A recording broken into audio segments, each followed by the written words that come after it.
Welcome, everyone. Today, we're unpacking a really fascinating introductory chapter that totally redefines a subject you probably thought you knew: human ecology and family sciences. As we get into this new curriculum, this explainer is going to lay down the foundation for what this field actually represents, and we're taking you way, way beyond any of those outdated preconceived notions. So let's start with a rather provocative question that honestly might cross your mind when you first crack open this textbook. What exactly is human ecology? And, why does it matter to you? I mean, you might be wondering why a subject you're taking in high school sounds like it belongs in some advanced high-level university science department.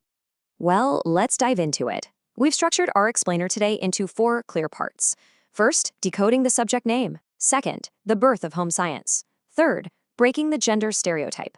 And finally, looking inside the modern curriculum. All right, Section 1, decoding the subject name. Let's deconstruct this potentially intimidating new title into some digestible pieces. Now, what's really interesting here is how we literally borrow the term ecology from biology. In traditional biology, ecology is all about living organisms and their physical environment. But here, the living organism is you, the human being. Human ecology places you right at the very center of this massive, complex web. We aren't just looking at trees and rivers anymore. We're looking at the dynamic, ever-changing relationships humans have with their physical, economic, social, and psychological environments. It's a highly integrated way of looking at human life. And then, when we add family sciences to the mix, we're recognizing something incredibly fundamental. The family is the central, nurturing unit of society. It's literally the launch pad that shapes our independent identities.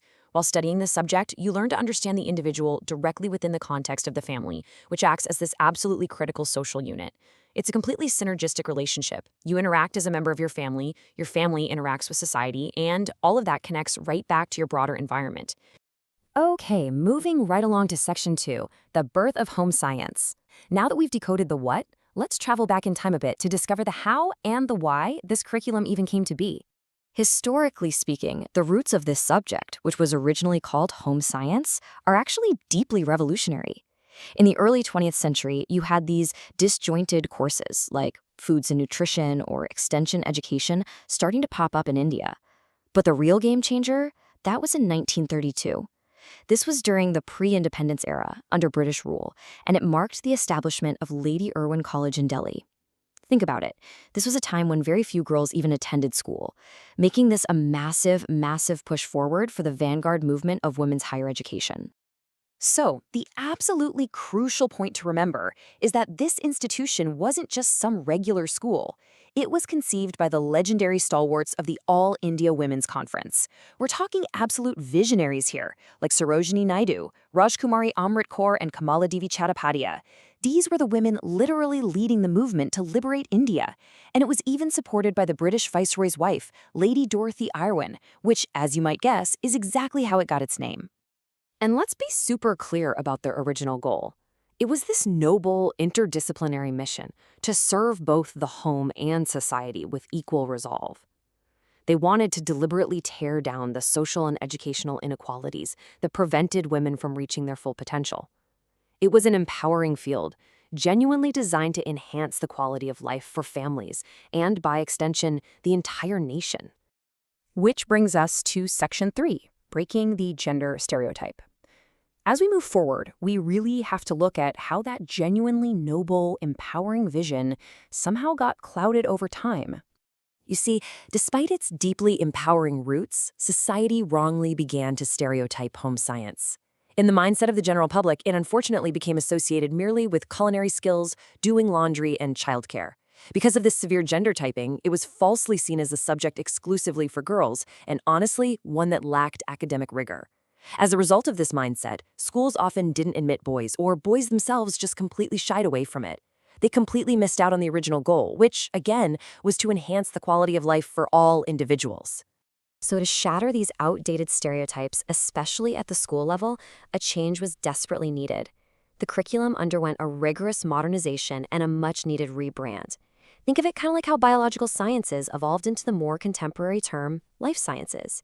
The University Grants Commission actually did this at the university level years ago, and now, thankfully, it's reflected right there in your high school textbook. By updating the title to Human Ecology and Family Sciences, the subject is finally released from all those limiting, outdated associations. And that perfect segue brings us to Section 4, Inside the Modern Curriculum. What will you actually be learning today as you step into Class 11? Well, this curriculum builds into a truly multidisciplinary powerhouse. The subject contains incredibly diverse fields. We're talking human development, food and nutrition, fabric and apparel, communication and extension, and resource management, the whole shebang. This isn't just about reading a textbook so you can pass an exam. This is about acquiring tangible, real-world life skills to manage resources, deeply understand human behavior, and communicate effectively in your own personal ecology. And this brilliantly illustrates a quote straight from the text that I absolutely love. It says, "Knowledge in these areas is essential to sustain and augment one's quality of life, whether the person is female or male." The source material is explicitly clear here. These life skills are not gendered. They are absolutely essential for everyone, whether you live in a rural village or a bustling metropolitan city. Everyone needs to know how to manage resources and nurture human development. And for you specifically, as a Class 11 student right now, the curriculum deliberately zeroes in on your current stage of life, adolescence. The text acknowledges this period as a highly critical turning point. Through this course, you're going to be guided to understand your own dynamic relationship with food, communication, your physical resources, and your own self-identity during this highly transformative phase. So, I'll leave you with this final, deeply personal question taken directly from the chapter's review section. As you step into this curriculum and really look at your own development, do you agree that adolescence is a turning point in your life right now? Think about how understanding the science of your own ecology can help you navigate it. Thank you so much for joining me for this explainer, and I really hope this gives you a completely fresh, empowered perspective on human ecology and family sciences.